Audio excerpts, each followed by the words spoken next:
Hi, good afternoon everybody. Here's my dirty Spyderco Siren, the rust-proof knife that recently arrived in the knife world to aid all water-bound Spyderco lovers in their adventures. Okay?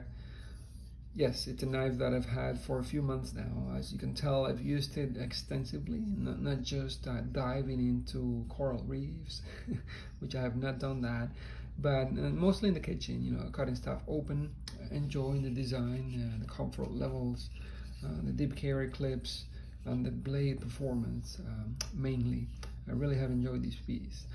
It's not perfect. I have a few concerns about it, things that may actually deter me from forever owning this blade, but it's really a well designed knife, well thought out.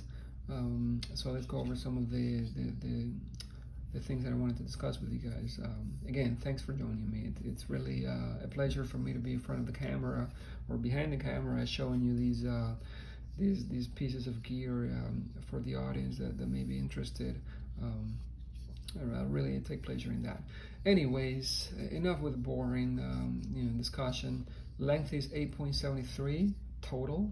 The blade itself is 3.6. Okay, the blade length, the edge length is 3.49, almost at 3.58 that you get on the Spyderco native. For reference, where did I put it? Over here. Another backlog from Spyderco that I recently reviewed. Okay. So almost the same cutting edge. However, the blade length is only 3.6, so really efficient in that regard. Okay, the weight is an amazing 3.4. The steel is LC200N, which is apparently a 100% rust-proof steel. Okay, the knife is made in Golden, Colorado, USA Earth. I just love seeing that. Made by Lance Clinton, a professional fisherman. I've seen his videos presenting the knives, this along with a waterway that he also designed for Spyderco. And the man seems to be comfortable and obviously knows what he's doing around water, so I appreciate that. Mr. Lance, you'll never encounter me in such deep ocean explorations, but if you ever come down to your typical forest or a national park, you may see me carrying this guy. Okay, really good design, so good job. So what do you have here? Rust-proof water knife from Spyderco. Okay, let's fold it. You have a lock back with a wire clip painted in black. Okay, you have a nice tip here allowing you to attach something to it. You have a really aggressive G10. One of the most aggressive G10s that I've seen. This is on the same level as the SR1 from Cold Steel, some of the other Cold Steel models, and also Emerson used to do these years ago. I don't know if they still give you this level of gripness on G10. Okay, so why is this knife relatively special? Okay, well, number one, you get the same rampless design that we're starting to see on some Spyderco models. That makes it really efficient to carry in the pocket, right? So the hump is gone, yet you still have a hole to open it with, and actuating the open mechanism with the hole is still efficient. It's not stretch comfortable. The hole is not completely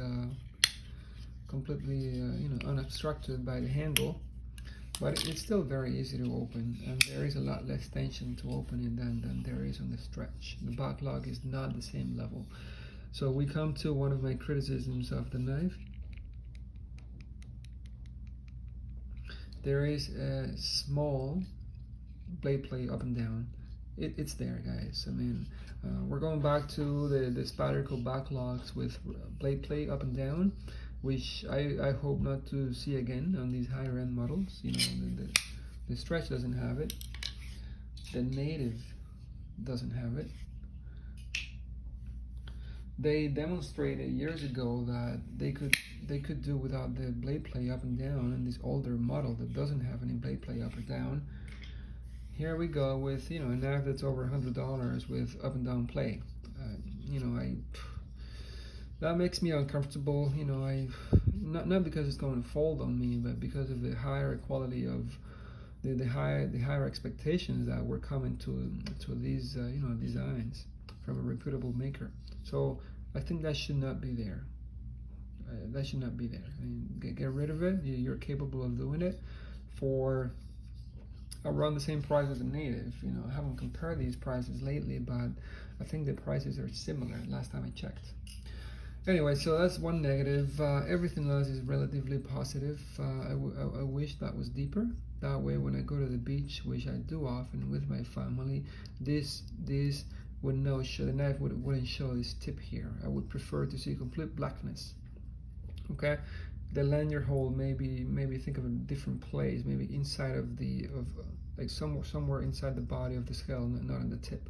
That way, this could come all the way. The clip could be on all the way on the tip.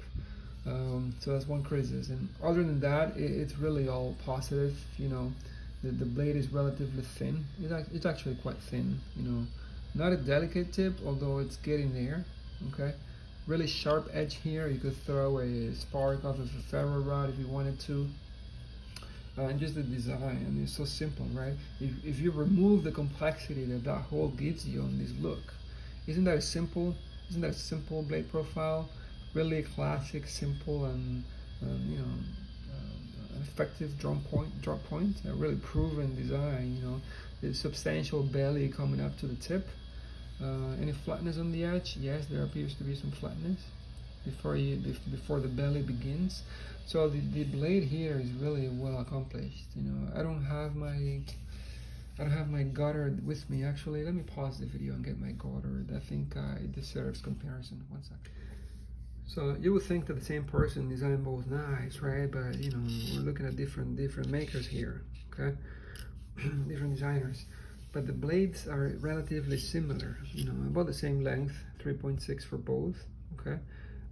There is a small swedge on top of the Goddard that's not present on the Siren. I normally do not like swedges up here on my blades, so I rather prefer this blade profile. This is VG10, but you can see what I mean, almost rampless here as well, really close in profiles. Now look at the handles. The handles protect your fingers in similar ways. Mechanically impossible to go up unless the fingers suffered, a lack of position here. The guard is bigger here, and that makes sense being a water knife.